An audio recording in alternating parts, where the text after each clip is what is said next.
And we are recording. Sometimes oops, my audio is coming through. Sometimes I forget that that we start having a good conversation. I'm like, I gotta start recording. Like this is good. For everybody listening, it's Thursday, May 8th, 2025, 2:19 p.m. Eastern Time with Mr. Richard Rhodes, who's been on here a zillion times before. I've had you on for I believe most of your books. The one I think everyone knows is Making the Atomic Bomb. I love Masters of Death, SS Einstein's group, and I think that's a fascinating book. But what we were just going on about socialization, learning violence, and I just thought I think a cool guest to maybe pair you up with is my buddy E.M. Burlingame. I believe he's about 60, but grew up in the foster care system, and I didn't I've known him for about 6 months now. I didn't know that until the other day when he mentioned it because I had mentioned you and on a show Oh, and he right. and I never knew that, but he went into finance, and then he says his midlife crisis was he went into special forces, and he went Oh, yeah. overseas, and he talked about going overseas and killing people, and Right. that's exactly what you were just talking about. There are different you went down the path of probably the most constructive way of writing brilliant books.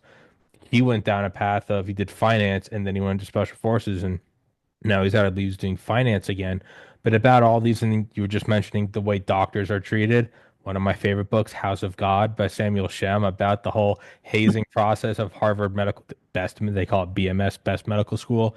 And yeah, I don't know, you can't really see it. There's a column behind me. On the other side of it, I have two wooden paddles Oh, from yes. Yes. December 2009, Hell Week of pledgeship in college. And every day before the show, I meditate in that leather chair. And I just happened to look up at the paddles today. They've been next to me for over a decade, 15 years. And I don't know why above all days, I just started kind of reading them again. And Uh, it's all violent socialization. It's beating you into submission. yeah. How do you act? Do you fall away or you know, do you condense with the other guys and you become the brother? And it's the whole blah, blah, blah. It's the hazing process. But kind of all of these different, I guess, thoughts and reality tunnels just in the last week are kind of converging on everything you were just saying. How do you socialize it? Do you commit suicide? I lost my brother to suicide. You lost your mother to suicide. Do you Yeah. go into violence, be it gang violence or be it the more streamlined, accepted violence, but violence nonetheless of the military, or abusing others, or abusing animals, or Right. I don't self-sabotage through drugs and alcohol. But um, I want to kind of jump back over to really what you were just talking about, you and your wife kind of looking at these different programs. So before I rudely interrupted you a couple minutes ago, you just pick up the We thread and had, keep going. we had to turn on the Yeah, recordings. that happens sometimes where I go, oh my God, we're 30 minutes in. Excuse me. You good? Um, the point is, socialization is a pretty standard process that goes on in any line of work where there's a kind of a membership involved. Uh, your example of fraternity hazing is a classic example. It's somewhat limited compared to some of these other Oh processes. yeah. Nevertheless, there is a way that you turn someone into a member of the fraternity by running them through the hazing process, which can be quite severe. But at the same time, and what is missing in most of the models of what makes people violent is the coaching part. That's the part that people seem to miss. Right now, there's a big move to try and make violence a kind of mental illness, forgetting the fact that we have all sorts of professionally violent people around who protect us. Are cops mentally ill? They go through violent socialization up to a point. Hopefully, not the point where they're prepared to use violence against people who are not threatening them. Unfortunately, we have quite a bit of that in our Hmm. society. But ideally, you want people socialized, professionals socialized to become violent only defensively, only when they are seriously threatened by a credibly violent opponent, which of course goes on all the time in policing the streets and so forth. That's why we have police. That's why we have soldiers. and they're not mentally ill, no one would argue, I think, that case. And in fact, it turns out that if you look at the numbers, people who are mentally ill are not more violent than people who are officially not mentally ill, except in the case of people who use street drugs. And there, of course, there is a violent setting involved that would lead some people to become violent in the course of learning how to, well, around that situation. It's more so the reason for, let's say, someone who's diagnosed as mentally ill being violent is typically because they're involved in getting some kind of substance to treat themselves. So socialization, a common phenomenon, violent socialization, a specialized version of that phenomenon. There, the goal is not to turn you into a member of a fraternity or even a soldier or a police officer. The goal is within informal structures of family and street groups and so forth to make you someone who's prepared to use serious violence, even against people who aren't threatening them. In other words, criminal violence. And that process goes one step farther than self-defensive violence. That takes you to another level. And typically, when that happens, some things are typically then you get kicked out of whatever normal groups you're a part of because people are afraid of you. But on the other hand, as several of the violent criminals in prison whom my wife interviewed and worked with said, yeah, people get out of my way when I walk down the street, which is a way of saying, if you start out being violently dominated, being pushed around and beaten up and so forth by say, your father or your mother. Mothers are very often the perpetrators of violent socialization within families because they're home all day. They're the ones. My stepmother was my violent socializer. Fortunately, I got away before I got that far. But she would beat us with whatever she had at hand, us, my older brother, and I. So the coaching comes from someone who is themselves credibly violent. You can think of the classic case of the drill instructor. You know, he's a combat soldier typically. And he, when he says, maggot, what are you doing? Stand up, drop down and give me 20, whatever they say. Uh, it's tricky these days because they're not allowed to beat you up, at least not officially. Not that we Some know of of. that, some of that goes on anyway, as we Yeah. know. So they have to use, it's possible to violently socialize someone without ever hitting them. If you're a seriously threatening person, the very threat is enough to move plenty of people into the whole process of becoming violently socialized. So the process involves, first of all, you're a victim. And this is where the victim business comes up in court and why so many people who have experience of violence, either as victims themselves or as defensively violent people, veterans, lots of American males are defensively violent. This is where they get sickened by the idea that just because someone has had a tough childhood, that they have to go out and kill someone, because that's not what they do. So lost track of that thought. Violent social coach as opposed to the The, formal way co- of coaching, the coaching informal. is the important part because it's in this process of not only violently dominating somebody, but also at the same time in a number of different ways, telling them the only way you're going to stop being pushed around and being a baby all the time is if you get tough yourself. The next time that bully picks on you, I want you to pick up a brick and hit him in the head.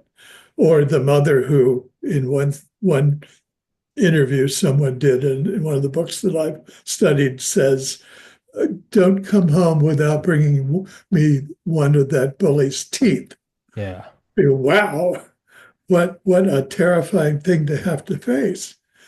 This brings up another issue, the question of becoming violent because you watch so-called violence on television or in play video games or whatever.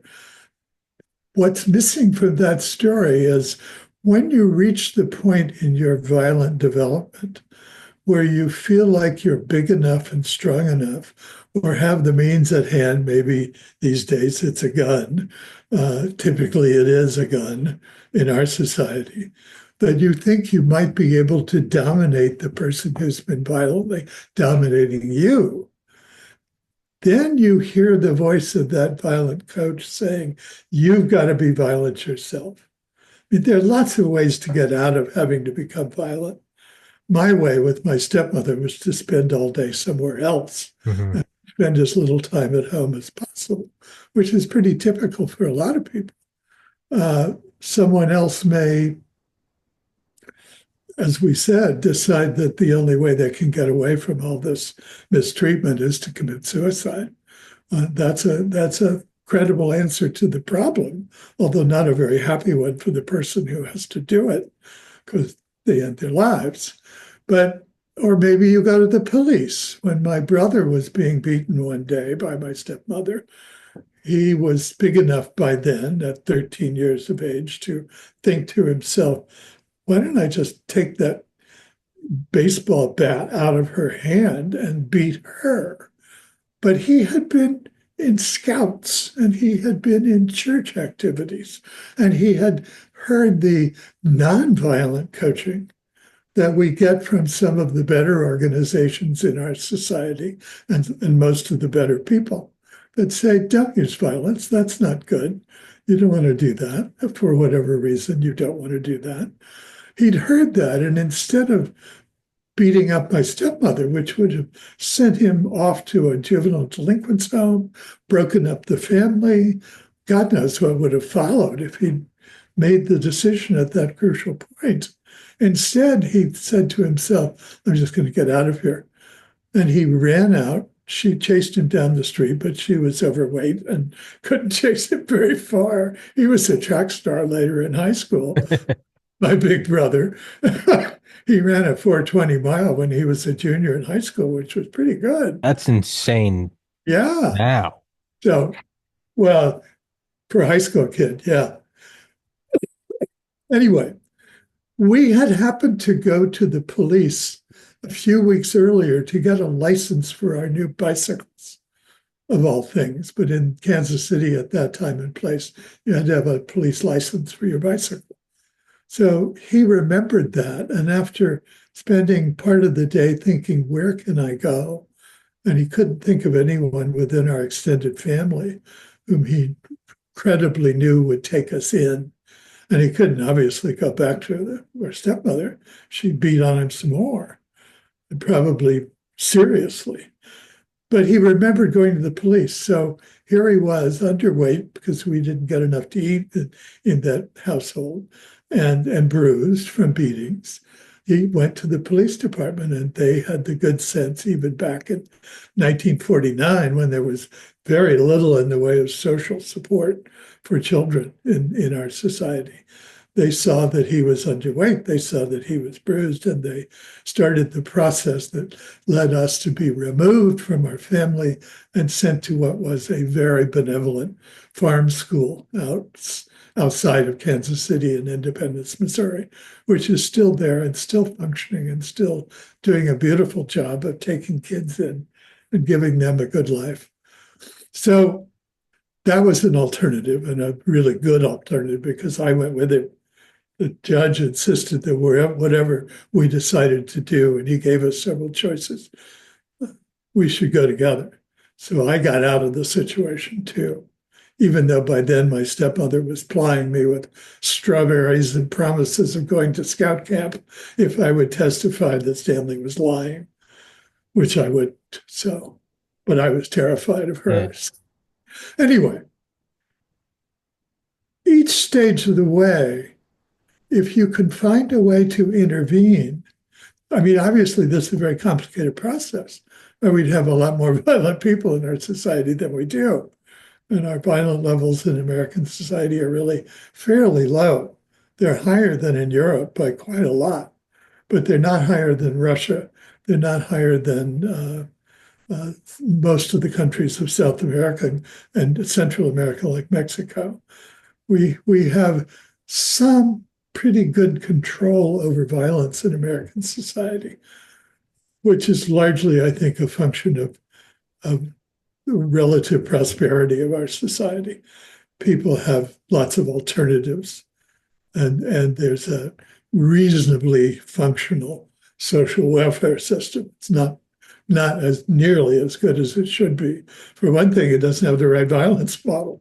We still think that violence is some sort of steam boiler explosion, that it's all anger, that if you get angry enough, anyone will use violence, which simply isn't true.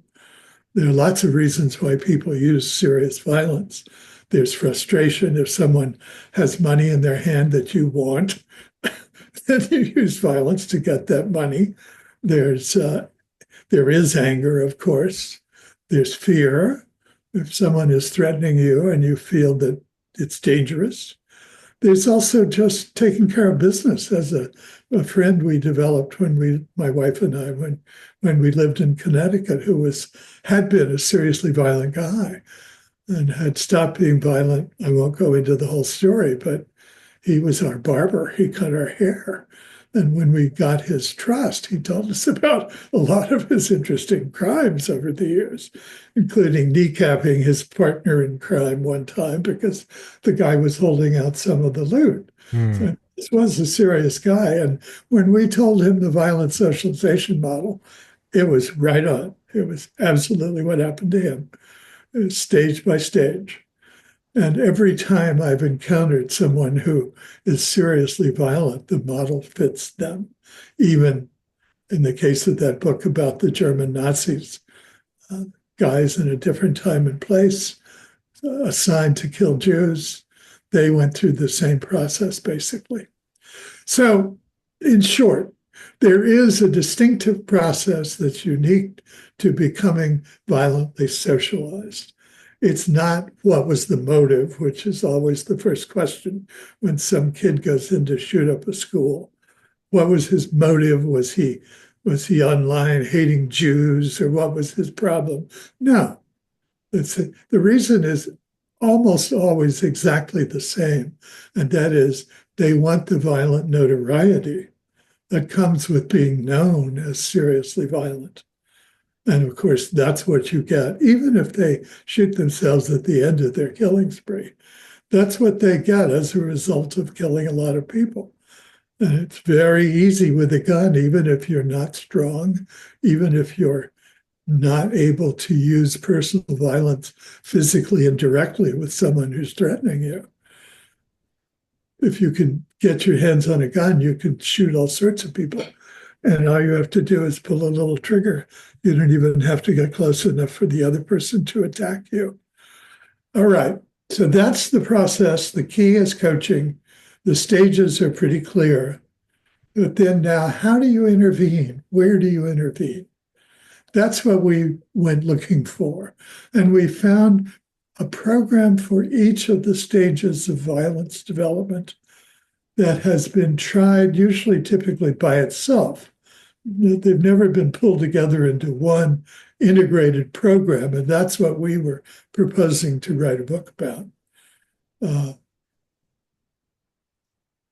These different programs have been scientifically studied and calibrated to demonstrate that they work. And that's one of the keys that we looked for as we looked for each one of them. Now let me tell you what they are, because this is like not to prevent heart attacks on an individual, not to fix a heart attack. Someone has a heart attack, they have a whole process you have to go through with doctors to get that fixed. This is more like, how do you reduce heart disease? Yeah. You're not going to catch the most extreme cases. You're not going to catch the kids, let's say, who go home to get beaten up every day, unless you stop that. And that's hard to do because the home is still in American society kind of outside the political spectrum. It's a place of privacy still, less so than it used to be, but it's still a place where a lot of violence can be hidden and is hidden across the board, not just poor people, rich people in between, all sorts of people indulge in violence within the safety and the invisibility, not safety, of the home.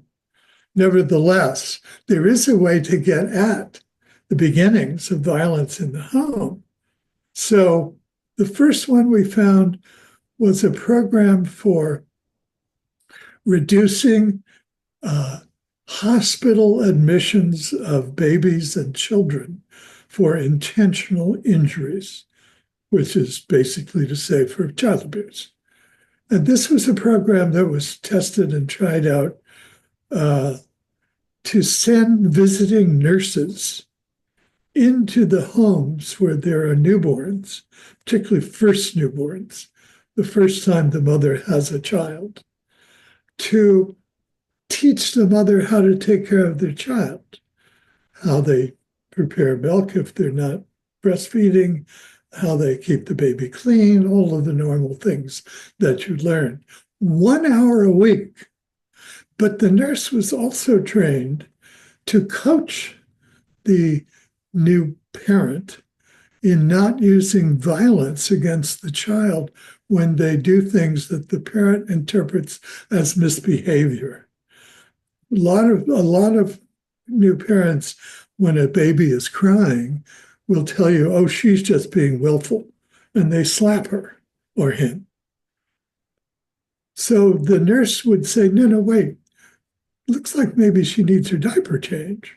Let's do that first before we do anything else. And that would solve the problem. Looks like she's hungry. Let's feed her. Looks like she's cranky because she's tired. Let's put her down for a nap. So that's violent coaching in this context. That's anti-violent coaching, I should say, non-violent coaching. And this particular study found a 50% reduction in hospital admissions for the group under study for deliberate injury, just by this simple process of home visits. I'm writing a book right now about a doctor in New York in the time of the tenements back at the beginning of the 20th century, who sent nurses into homes to teach new mothers how to take care of their babies.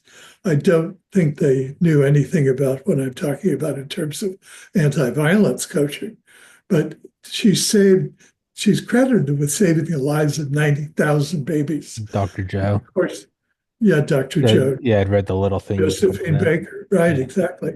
So this is something that's been done in the public health field for a very long time, certainly since the beginning of the 20th century. But it's just adding in this one component of nonviolent coaching that really was remarkably effective. And it was 1 hour a week, a minimum involvement, really, when you think about it, in time. So that's the beginning. That's the first one. That's really preventing violent socialization from even starting. But the program ended when the child was 4. And they followed these children and found that their admissions to the hospital went up when the program ended and the mothers were left to themselves again. Maybe there were others in the family, maybe the mothers themselves didn't get the point, whatever the reason. So then the question that my wife and I asked ourselves was, what programs are out there for older children, starting, let's say, with kindergarten or even preschool? And what we identified, and this is clearly not the only thing you could have, was a program in Vermont that was basically a family-oriented community center where they had some outreach to families in the home, because Vermont is primarily a rural state, and a lot of the families were living in isolated circumstances outside of town. So they would go to the home basically to encourage people to come to the community center. And then people would also come on their own. They brought in representatives of all sorts of state social welfare departments, systems, to be there to help people who had any problems that they wanted to discuss. They had group therapy meetings for anyone who wanted to join them. They had, of course, entertainment and recreation. So here was a place. Remember, I said one of the ways I got away from my stepmother was to go to a community center in Kansas City, which was there all day. I could learn to do things. I could read. I could go to the library as well. But there was such an institution in my hometown at the time. I don't know if it's still there or not. That then begins to be a place where older children can learn, can be nonviolently coached, be shown how people normally relate to each other, be shown systems for relating to each other in a nonviolent way, like group therapy. And again, they followed the violence. Well, they were primarily concerned with teenage pregnancy when they set up this family. They reduced teenage pregnancies by 90%, first of all, basically by educating girls about what was going on when they had sex, and encouraging them to think farther than just, I want to have a baby because I'm lonely. They looked at the numbers in various categories, including violence. And again, admissions to the hospital for violent trauma reduced by something like 50 or 60% in this particular place and time. And this was all studied by the University of Vermont Sociology Department. So again, it was tested. It worked. And there's evidence that it worked. So that's the next one we found. Then we looked a little farther. What about as Dr. Lonnie Athens, who was the originator of this whole model of violence development. We've talked about Lonnie before. He teaches, I think he's retired now, but he taught at the University of New Jersey in South Orange. Lonnie said one time to me, it's hard to get in the home for the reasons we've already discussed. But everyone's in school all day. So the school is obviously the place to go to try to deal with anti-violent programs. So we looked for those. And the most successful one we found was one that has been organized and is in operation around the country, actually, by the Menninger Clinic, the mental health institution that for many years was based in Topeka, Kansas. They've had to move now to, I think, Texas to be closer to their people because of the way insurance rate systems have changed.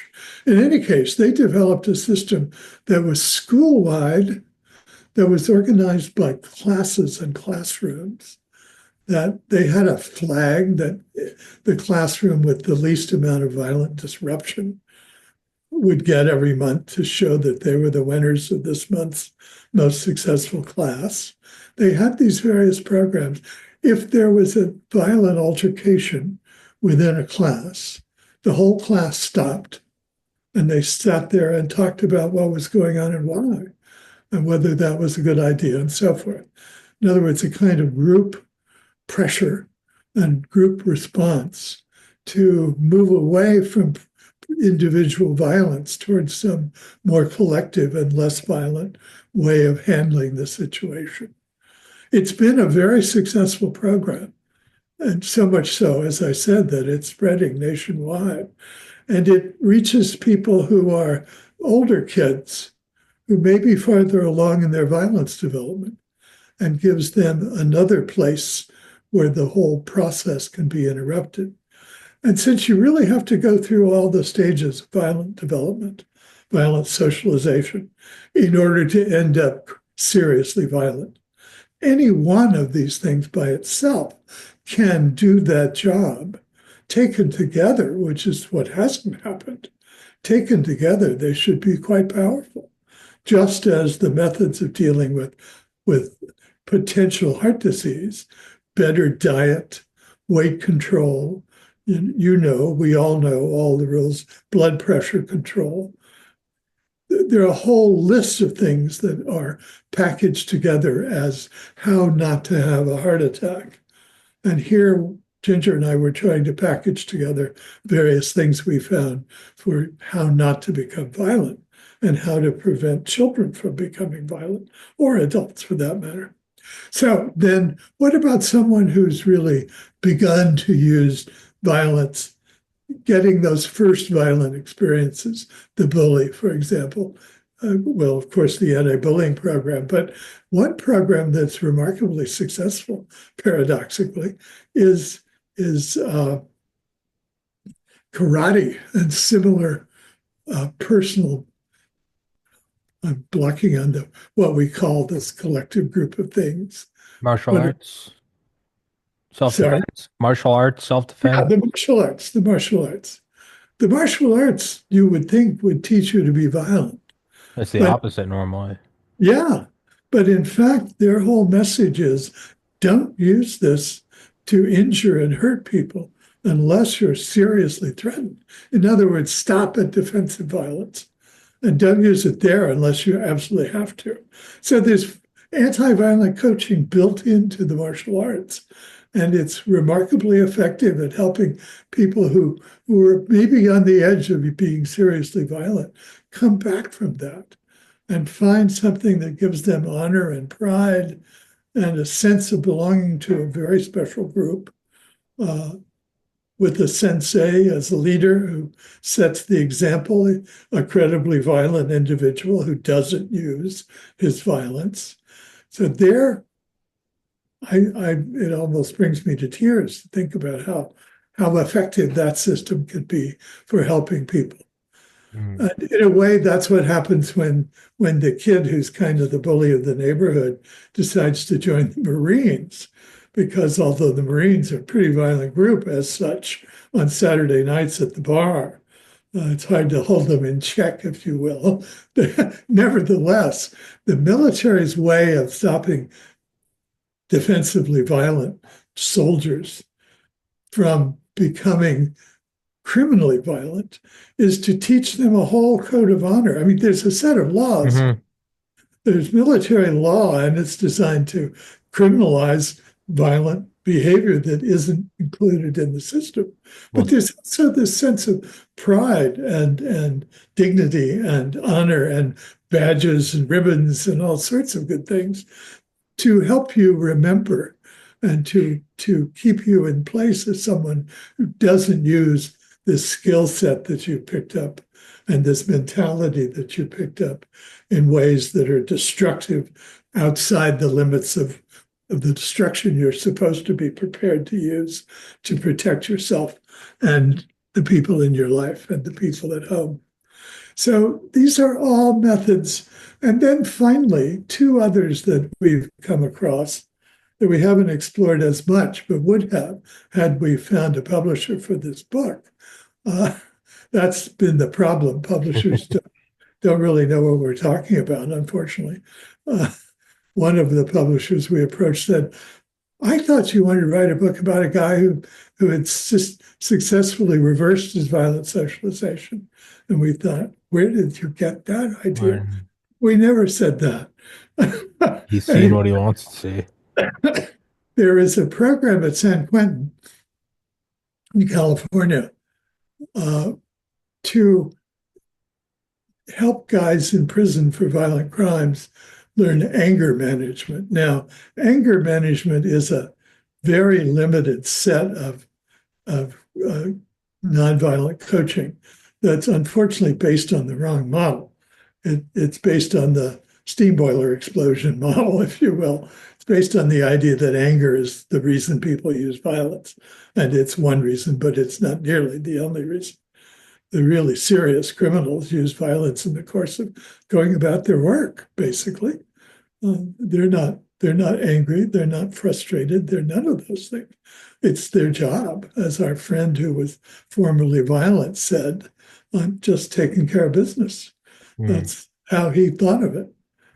Uh, but be that as it may, something else is at work because this guy has success in moving people away from violent behavior. And the evidence that that's possible is that as violent criminals get older, they tend to reduce their violent behavior. That's for obvious reasons. They're not as strong as they once were. They have families they don't want, they've given, as Shakespeare says, hostages to fortune. They don't want to die and leave their beloved children or their wife or whoever behind alone. They don't want to go to prison again. There are lots of reasons why people who are violent criminals might become less violent as they age. And that tells you that it's possible to reverse violent socialization. Uh, that part of the program really has had very little. We didn't find any really big active programs around the country, but there was one in Chicago that was really very interesting. Chicago has taken violent criminals who got out of prison and are on parole and trained them to defuse violent conflict on the street corner, if you will. They're hanging out in the hood, and everyone knows they're dangerous people, or they were. And when something gets going and it looks like there's going to be a dangerous fight, they can step in and credibly, as credibly violent people themselves, step in and say, wait a minute, hold on. Let's talk this out. Hang on here. And are quite successful in defusing neighborhood violence because of their credibility themselves and because they're using these various techniques of nonviolent coaching. So here's a whole spread from birth to old age, if you will, of methods and systems that have been tried and tested and that work to at least deal with the larger group of people who are somewhere on the spectrum of violence development or declining from violence later in life. It's not going to take care of everyone. It's not going to get the people who are being seriously violently socialized, but it will catch an awful lot of people who are somewhere in between. And this is the final outcome of years and years, as you know, of my writing about violence in all of its forms, the history of violence, the development of violence, Dr. Athens' work in finding a credible model for how you make people violent, testing that model against the German violent Einsatzgruppen groups that went out to kill Jews and were so overwhelmed by the level of violence they were being asked to perform that they broke down, which was really interesting, which is the reason Himmler decided to find some other way Mm-hmm. to kill the Jews and invented the death camps, the gas chambers, not because they were more modern or more scientific or more efficient, but because they protected his beloved SS men from becoming Broken. suicidal alcoholics, from being overexposed to being killing people all day. I've brought that book up so many times on this show because I think that's one of the most just fascinating, right? The whole trope, and I guess it kind of comes from like, German engineering, like a macabre way is like, yeah, and then they became really efficient at killing. Uh, And it's like in the most weird, twisted, the path to hell is paved with good intentions. Like, no, it's not because of that. It's because I love completely ignoring the irony of, well, what are you doing? You're killing women and children. yeah, Weird enough, though, it's coming from. It'd be like if like World War II bombers got rid of like I don't know like the B-17 windows that look down. It'd be like if they got rid of those so they didn't have to see the cities they were burning. It'd be yeah, like I don't want my pilots to ignoring the fact of I get it, war's hell, but it's that's one of the most fascinating yeah, models to look at what it was. And it's almost harder to digest. It's yeah, easier to digest. It's an evil empire of mad scientists killing people. You go, yeah, okay, sure. it's it's even harder to chew on. No, they actually did that out of love for their own men. That is like dividing by zero. Yeah, Because yeah, because you can I think what makes it so difficult is because the average person can identify with that. Doing right. something out of love. Well, I put my dog down in 2020. It's not because I wanted him dead. I keep a picture of him next to my computer because he was 17 and he was in pain. And Yeah, I think yeah. that's what's scary is if I just killed a dog, you go, yeah, Tommy's a bad person who abuses animals. If I said no, I put the dog down because it was suffering and I still think of him every day, you go, oh, I can identify with that. I think that's what makes, Then you can be, then you can become head of the Homeland Security. yeah, You yeah, shoot your dog. yeah, yeah, yeah. I was gonna say, but that's I think what makes it so horrifying is you can identify that. And I was just thinking, as you said earlier, what happens when you walk down the street and people get out of my way? It's almost sort of, the void stares back. It's at what point do you become the villain? And it's not right, but if you just kind of detach emotions from it and look at it rationally, you can see why people would become excessively violent in a sort of Pavlovian response. Well, Yeah. they stopped getting hurt and they got the resources they wanted, maybe not needed, but wanted. That makes sense. It's you ring the bell and the dog's mouth waters. Well, you've trained it to do that. I think what's interesting is another thing you've talked about is, the level of violence decreasing really from World War II till now in terms of total numbers and percentages. As a as a species, we are slowly moving from, what was the most effective thing 10,000 years ago? You got to be the most brutal. You wear your enemy's blood. Yeah, yeah. But over time, we have been moving away from that. And has society been getting worse? No, life expectancy's up. Access to food and water and shelter is up. So I would have to say on a like a meta level, there is hope to be had because we as a mass of billions of people are doing it. And but we're Well, still focusing in on these outliers. let me interject here just to say, I think the reason that we've seen this decline over the years in violence, this improvement in public health, which is now kind of under siege as we lose the vaccination system. But be that as it may, I hope we get past this stage, uh, has to do not because we've become better, but because we've applied science and its wonderful self correcting methodology to these eternal problems that have plagued us since the beginning. Smallpox and Mm. it's obvious with the infectious diseases and the epidemic diseases.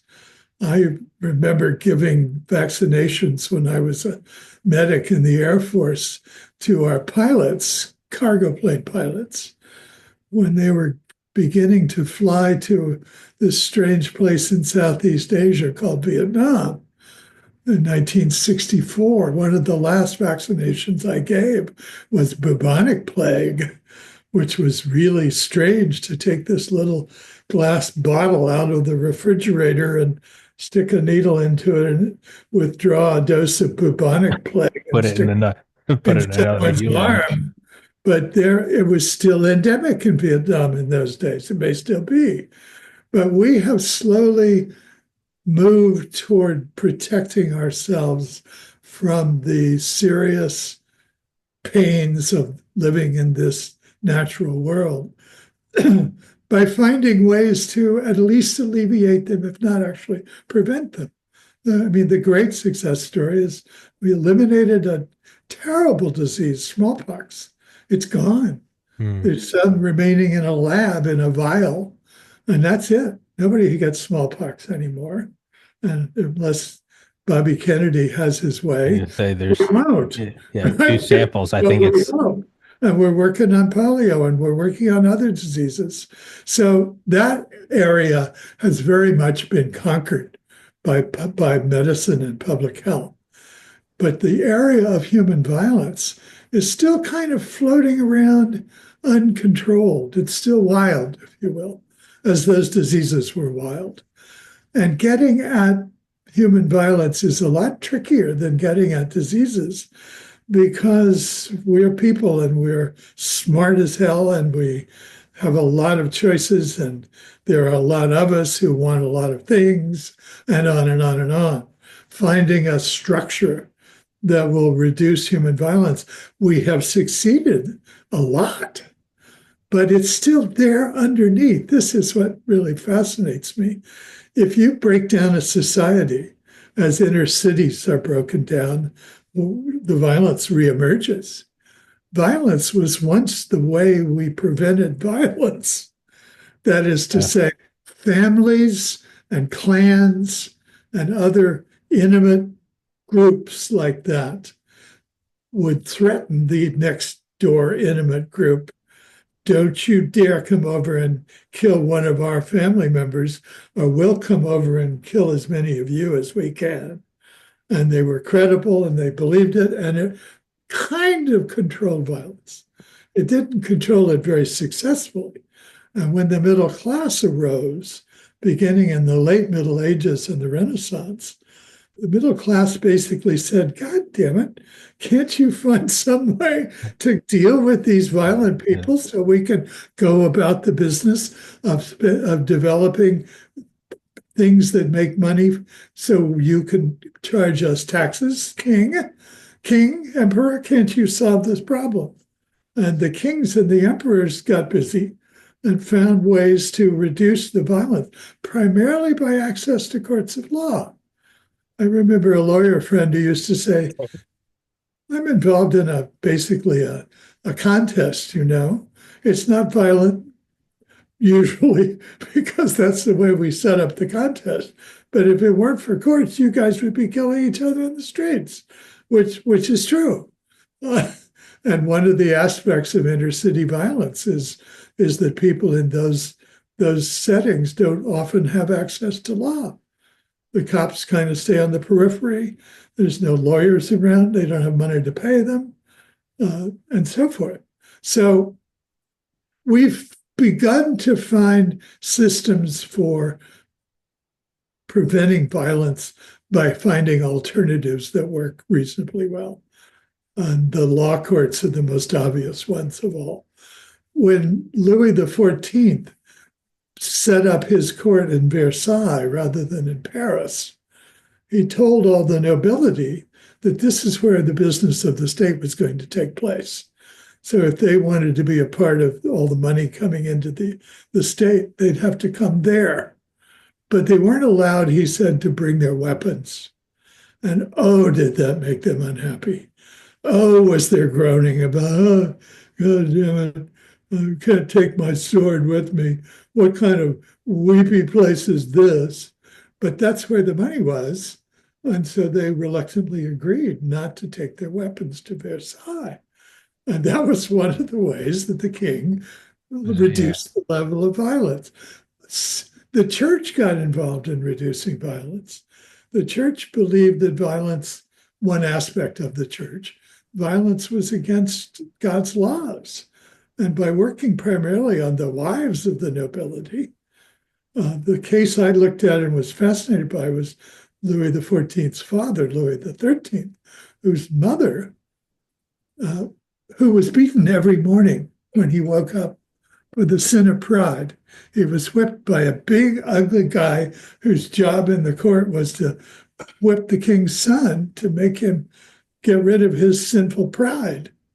So that when his father was assassinated when he was 8, Louis XIII, the Dauphin, said to his mother, she said, oh, look, all the people love you now. And he said, well, that's okay, but what I'd really like is not to be beaten. But it went on until he was old enough to stop it himself. He was 13 by then. I mean, again, you can see this as an informal system for turning people who are going to have to use violence basically as soldiers to be prepared to do so. But it was still hell on earth for the kids who got treated that way. And almost everybody got treated that way. I mean, the history of violence is absolutely fascinating. You can trace its decline over the centuries, and then you look into why it happened, and you find that basically it's just the kind of thing that I just described to you about finding alternatives, about nonviolent coaching, about grouping people with other people, and so on. It's the same system.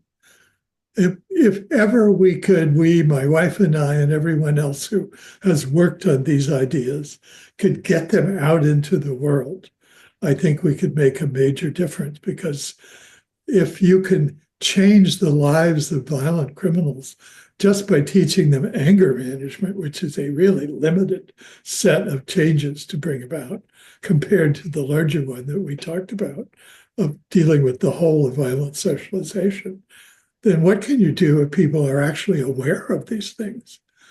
People actually have this model.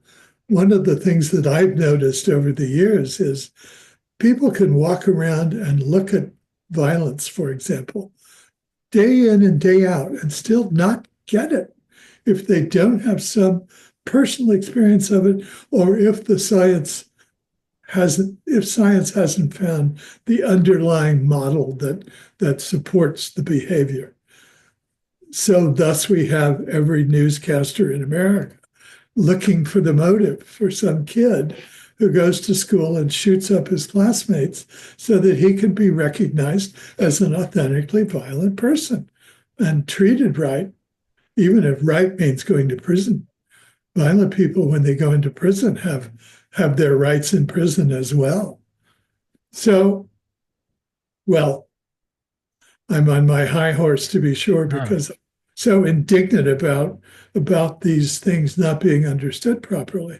I gave a talk at an author book fair one time, and there was a district attorney woman there who's become a great successful writer of detective novels based on her considerable experience in the law.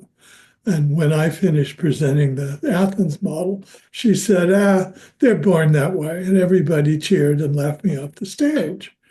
Well, that's not true. I think it's pretty obvious it's not true. Even Hitler wasn't born to be Hitler. Hitler was born as an innocent little baby. Yeah. A father that beat him almost to death more Yeah. than once. And he learned violence the hard way, as people do. Yeah, but I definitely can see the indignance and the anger, but I mean it's a noble thing to put so much time into. I'm sure, Joseph Lister was pretty indignant that no one believed him that we should clean surgical instruments, but it's a noble thing and eventually it does work. It is it's fascinating that it's the really the one tool or vessel because we can still see it in the natural world. Turn on Yeah. National Geographic. It's there's no what's right, what's wrong. It's who's got the sharpest claws, the thickest skin, who can kill. And for the vast majority of the biosphere, for the vast majority of the time the Earth has existed with, at least from single-celled organisms till now, violence is the omnipotent law, and it is it is on a percentage basis, it is wildly a deviation that we are moving away from violence. However, we are also the only thing that has moved away from nonstop hunter gathering. I always Yeah. use this example. I can go to the grocery store and instead of going to another checkpoint, it's not like I have to bring a machine gun and I am down. I go in, I don't even have to interact with anyone. Today I grabbed some apples, some chicken, some cauliflower, and some Tylenol. And then I took a plastic card out of my pocket and I put it into a machine. It beeped and I left. There was no checkpoint with my mercenaries and their mercenaries and we're eyeing each other up and down. So But It if you is tried to steal that stuff, there would have been, sure, sure, yeah, but you it is that exchanged something of value, a token. but it's fascinating that the one small group of living organisms over the one small fraction of time of the whole biosphere over well, roughly 2 billion years since prokaryotes is also the only one that has a space station, that Yeah. has, the agricultural revolution written like so we are seeing that it's almost like that. I don't what Olympic sport it is where it's skiing and shooting, the rifling, and it's this weird dichotomy of you have to go as fast as you can to get to the point, but then you immediately want to drop your heart rate so that you're more stable. So it's Yeah. this weird thing of what was the winning move for the first part of the race is now not only it's not the winning move, it's actually the worst move. Lay still, control your heart rate. Violence seems to get you to the point where you can start planting your own food 10, 15,000 years ago. And now it's like we're trying to lower our collective heart rate to do the next thing. It's a very odd, it's completely unintuitive, but it's like the less violent we get, the more advanced we become. But it doesn't mean that violence is a scourge because you have to be violent to beat out everything from like T-Rexes to eagles to sharks to get to the it's a very odd it's a Well, very odd polarity let's be clear about in the natural world, violence is used primarily for for food, food. defense of the nest. Yeah, And what's very interesting, I looked into this one time, I was intrigued. Animals don't kill more than they need to kill at a given time, except dolphins. except in circumstances, a foggy night, for example, or a pen full of sheep when the foxes come around or the wolves come around. When they're overwhelmed by prey, then there can be a kind of mass killing phenomenon. And there are several examples of this in the literature. I mean, the foggy circumstances are the most famous one because under those circumstances, a group of predators will just keep killing. But if they can see their prey, they stop when they have enough. Hmm. Because why would they do more?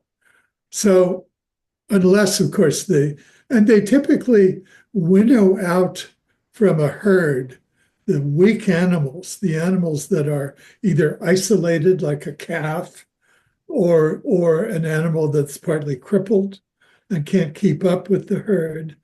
So there's an evolutionary process that kind of keeps it in balance.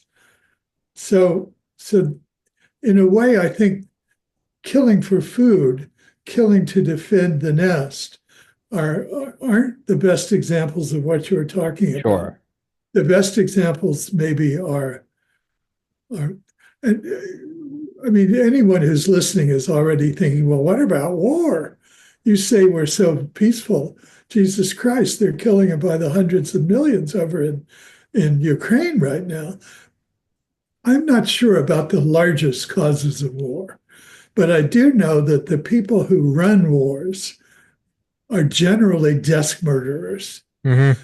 people who do not themselves put themselves in position to be killed. They stay in a safe place. And under those circumstances, it's kind of like a fog. It's kind of like the animals that kill too many because they can't see the whole crowd. They're capable of aggrandizing their own violence level, being taken to be grandly violent in the largest possible way.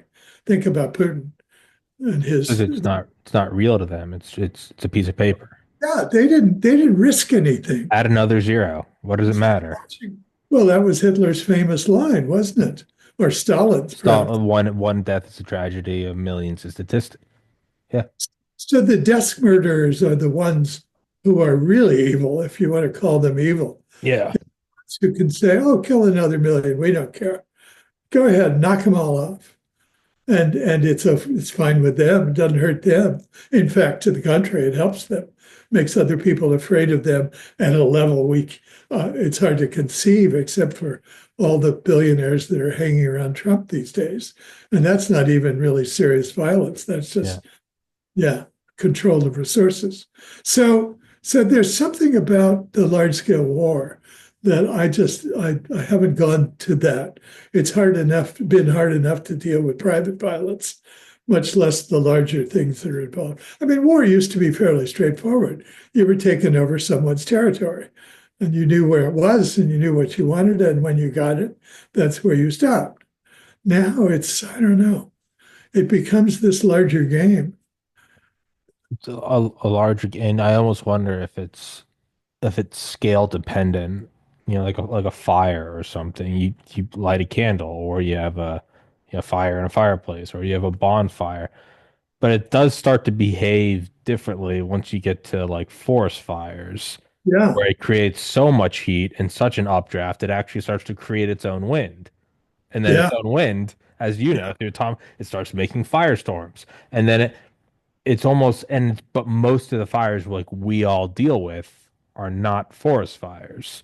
So right. it almost could be scale dependent, where once it hits a threshold of killing over a large enough area, it might not be the things we understand about, motive or upbringing or resource scarcity. It might kind of hit a frenzy. It's somebody who's angry or sad, and then there's hysteria, where it's like they're hyperventilating, they're going through tunnel vision, and you just need to remove them from Yeah, like the conflict and just talk to them. that's really interesting. That's a very interesting way to think of it, I think. I would add that I think these days large scale wars have more to do with ideological transformations. Sure. It's pretty clear that Putin's larger goal, as he's made quite evident, is to reconstruct the Soviet. the grand empire that the Soviet Union, in his mind, once was. And that to do that, he has to actually conquer territory. And he's prepared to sacrifice not only as many Ukrainians, he doesn't give a shit about the Ukrainians, he's prepared to sacrifice his own people. Hmm. 400,000 people dead from Russia for this war of his. For what? What Yeah. will they have when they're finished? I mean, I always remember Eisenhower talking about why you would ever want to have a nuclear war in the world. He said, why? There would be so many bodies, you wouldn't have enough To bulldozers get them to. off the street. In other words, he thought of war as something where you conquer territory. And why would you want to ruin the territory you're proposing to conquer? But this is something else here. Hmm. There's another phenomenon, by the way, that is worth mentioning just because it's very much on my mind with India and Pakistan Sure. playing the world right now. And that is there's a new stage in deterrence theory that says if I have a nuclear arsenal, I can use that nuclear arsenal as a kind of cap to prevent you from stopping me from having a conventional war. Yeah. That's what Putin has been doing with his war with Ukraine. You don't hear as much lately, but certainly at the beginning, he was warning everybody off by I'll start staging, lobbing nukes. yeah, by threatening to lob nukes, by having war games involving his nuclear arsenal. It was all about stay away, or I'll do even worse things to you than I'm doing to these people you're worried about. So India and Pakistan started that process. They're the ones who seem to have invented this back in 1999 when they were fighting over the same damn territory they're fighting over now. Not Punjab, Kashmir? Kashmir, yeah, way up in the Himalayas. They were fighting up at 18,000 feet at one point. I don't know how anybody moved around. I get winded at 7,000 feet myself when I go to I Los get Alamos. I get winded at sea level. feet, I have trouble giving a speech because I just don't have enough air. But people have different altitude levels that affect them. In any case, I'm thinking about this new phenomenon, which is really terrifying. Because if India and Pakistan actually unleashed what most people would think of as a small regional nuclear war, the same people who studied nuclear winter did a study of what an India Pakistan war, where they only exchanged each 50 Hiroshima sized bombs with each other, but exploded them over their cities, and found that it would change world temperatures, the average annual temperature, downward by 2 to 3 degrees, which sounds like nothing, No, but that's a lot. it's enough to cause 20 million prompt deaths from the fireballs burning down the cities, but about 2 billion deaths from starvation, Yeah. because crops couldn't grow under those conditions. So we're in a very precarious place again in the background of all this other stuff that's going on. And I find it most worrisome. Yeah. You could hope that because people are aware of that, I would imagine people in the Pentagon are aware of that and, or DOD or Russian MOD or China's whatever, that might serve as a form of we have our own incentives to cap what's happening there. Because I'm not too hopeful, but I'm just thinking hopefully you could look at that and be like, hey, I don't care if you guys all kill each other with guns. Let's go for it. But we're not going to let you start nuking each other because now that's going to ruin us. So if you happen to get a lottery chance winning and do a nuclear decapitation strike against your enemy, Yeah. fine. We're gonna come in there and kill all of you because of what that's going to do to us. So you could almost hope that there's this sort of you two can go duke it out back in the backyard. But if you start wrestling each other and you break through my living room window, now I'm gonna come out with a bat. So you could almost it's an odd hope, but you could almost hope there are those selection pressures against it. When this happened the first time, India and Pakistan in 1999, when they had this war before, Bill Clinton sent an arsenal of diplomats, our best people, over there. I mean, there really was panic in the State Department and in the White House. They realized the kind of risk that I'm talking about. They sent their best people over there to say, stop, don't do this. You're putting the world at risk. And they did stop. They backed off. But now, who have we got of comparable Yeah. skill running our government? That's what worries me. Yeah. No, I see that. The worst accidents are the ones that occur from multiple causation. Someone trips over something, someone Stumbling. forgets Yeah. a job, someone accidentally starts a fire in the wastebasket, and they all come together for the big conflagration. And I mean,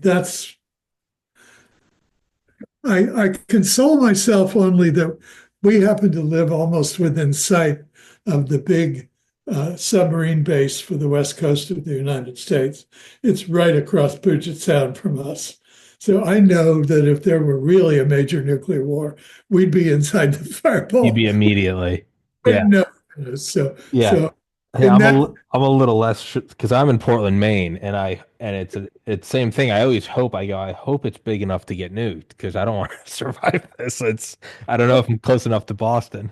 doesn't Portland have a major submarine base? I think it has like a naval yard. Uh, So I hope I yeah. hope I'm close because if I'm not, I'm just far enough that I'm going to be in the absolute hell zone of New York and Boston. So I'm with you. Maybe I should go move within like eyesight of the Pentagon. Maybe that's the logical move. But Yeah. I guess, and we're coming up on an hour, so we can wrap it up. But I was going to say, and I try to come back to it more and more. because as improbable as it is, it's still undeniable in that we've made it this far. Yeah, it's And true. it's, we can look back in hindsight of, ships with sails and planes and blimps and bombs and missiles. But at the time, no one knew that stuff. They were probably just as terrified with Sputnik or Hiroshima or the Yeah, Cuban Missile Crisis or 9/11 or COVID. They were just as scared. And they had all the same legitimate concerns about the apocalypse. And we've always found a way to, sometimes a little too close for comfort, skate through. It yeah, doesn't mean we always will, but we have thus far. In yeah. fact, we've never completely failed by virtue of the fact that you and I are here talking. So I kind of lean on that, and it's not a stable rock to lean on, but it's the only one I really have, and that's my safety blanket. Is I'm like we're still here. So I'm a cockeyed optimist too. yeah, We're a clever species of monkey, and I think eventually we will manage to find our way past all this, actually. Not again because we're going to become better people. That's no, not, no, no, but no. we're going to keep working at installing the systems that we trust and test that do work Yeah, to eliminate and alleviate all of these kind of violent things that are basically wild. You yeah, know, we're taming ourselves slowly, and let's hope we get there. yeah. I think we will. I think we will, and yeah. No, I mean, again, by definition, that we are here talking, it's worked out thus far. So Well, I would just tell you what Ed Wilson, E.O. Wilson, dear late departed E.O. Wilson said to me one time. Actually, he wrote it in one of his best books. He said, once we do all these things, and I think we will, he said, I think we'll get past these problems. I think we'll reach a stable population and a stable world that doesn't have a lot of violence in it. Then we're going to come up against the final barrier, which is that we have nothing, purpose. we have no purpose. Our Yeah, purpose, that was the all, end of your book, Scientist. all critters, is to reproduce our kind. Yeah. I don't know. That's not a bad purpose. No, I think I'd rather come across that bridge of not knowing what to do now that we've achieved detail. I'd rather that and Yeah, have to, because then you could always, I don't know, create a photorealistic simulation and go run the human experiment again and play survival. I'm not entirely sure. we stuff and paint stuff and Yeah, I think it will. have That them. will be a new form of like violence. Will be like creating the best music or best paint. Like that will be our violence. I ghost wrote a book once for a psychiatrist and his therapist wife about how to make orgasm last 30 minutes. So there you are. We've got something to shoot, It's literally. yeah, no, we've figured out nuclear fusion. We figured out faster than light travel. We're going for the big one now. The eternal orgasm. The final. That's the answer to the Fermi paradox. There we That's go. why you never found anyone. They're working on bigger bangs.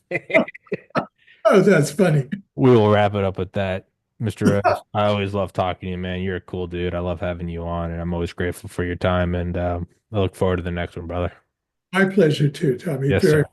Thank you so much. Guys, please go in the description. Please go grab any of his books. They're all fantastic. I will send you this when it is uploaded, and I will see you next time, Mr. Rhodes. Thank you so much for your time, sir.